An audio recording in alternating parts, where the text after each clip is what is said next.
What's going on, guys? It's Greg from East Coast Eyes, and today we have a full review of the newest head from Brine, the Brine King.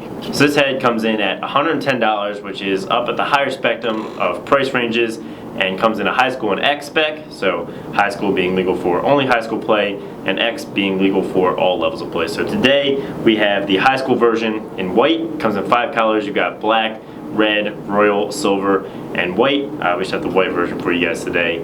And the weight on this head is 5.1 ounces, which is pretty good. It's a pretty stiff head, so that's kind of what you would expect. Anything in the 4s I consider to be a very light head. 5s are pretty average, like your Stallion, your Super Power, most of your basic heads are all in the 5 ounce range, so pretty good middle ground there. So the overall look and aesthetics of this head, I really like. They kept it nice and clean and simple, which has kind of always been my style, and that's what I always like in heads, is nothing too crazy or ornate. So for the sidewall design, they just have 2 slashing sidewall braces, which are pretty simple but well spaced so that you don't have too many weak points between the head. And they actually did a lot of cutaways down through the throat, which I really like. So you can see straight through there and there, which is not all that common in heads. Usually you get a thicker throat area, and this one is very cutaway, so that's going to reduce a little weight in an area where you don't need that much strength, because the throat is traditionally one of the stronger, more braced areas of the head.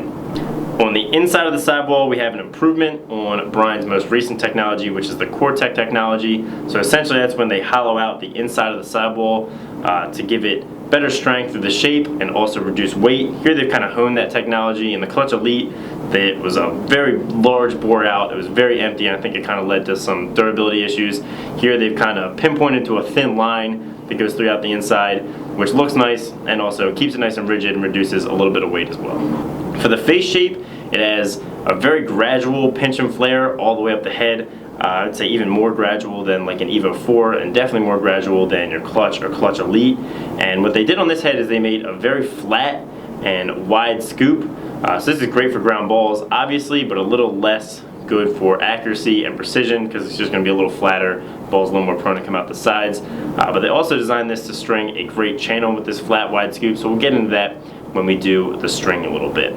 Most of the head is gloss finish, but there are some cool texture differences up here at the top string holes, and then on the inside of here you have some Ripley textures, which is pretty common in most heads today. Came with a nice custom Brine King ball stop just for this head, completely custom fitted, which is nice. It says Brine, and the spec on the bottom has some different color injection molding down here at the bottom in the black in the throat vents and in the Brine King logo. So overall, a really clean, good looking head, and I can't see anyone having any problems with this. So now let's get into the stringing portion of the review. So when Brine designed this head, they really designed it to be strung for an offensive player and with a great channel. So like I said earlier in the video, they really flattened out that scoop, and essentially what that does is makes you pull the mesh a little bit tighter across the top. So I did notice that when I strung the top string, is that it was a little more tight than most other heads I've strung. The 9 diamond spread across pretty perfectly, and it did string up tighter. So by creating that tight part at the top and around the outsides here, that essentially is going to make it a little bit easier to string that deep channel through the middle that everyone likes so much, gives you that consistency,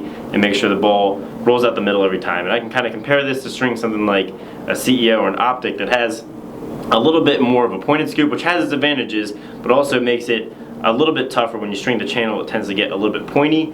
This kept it pretty much the perfect width, which is the ball width for how I liked it.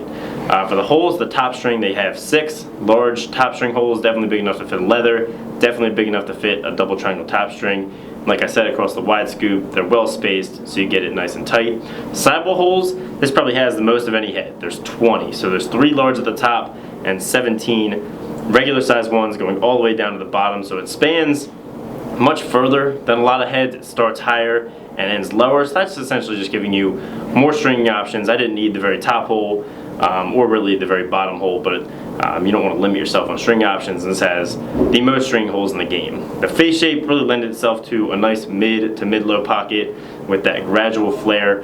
You can see in the end I got a good looking, relatively undefined mid-low pocket with that great channel that I was talking about earlier. So by pulling the mesh down, having that wide scoop, made an area for the ball to come out every time and keep it nice and tight. So overall, I really like stringing this head. It was very easy. I got a great pattern on the first try, and it turned out great. So in conclusion, the Brine King is a head that I really like at $110. it is a little bit on the expensive end, but if you're looking for a super high-end head that's going to help you out with the string a little bit, and it's probably one of the first heads that they really thought about stringing a channel in and making that a little bit better with the scoop. So there are some interesting ideas. I like the refining of the Cortec and the little details. So overall, a great head. Definitely check it out. If you guys have one or are going to buy one, let me know down in the comments how you like it.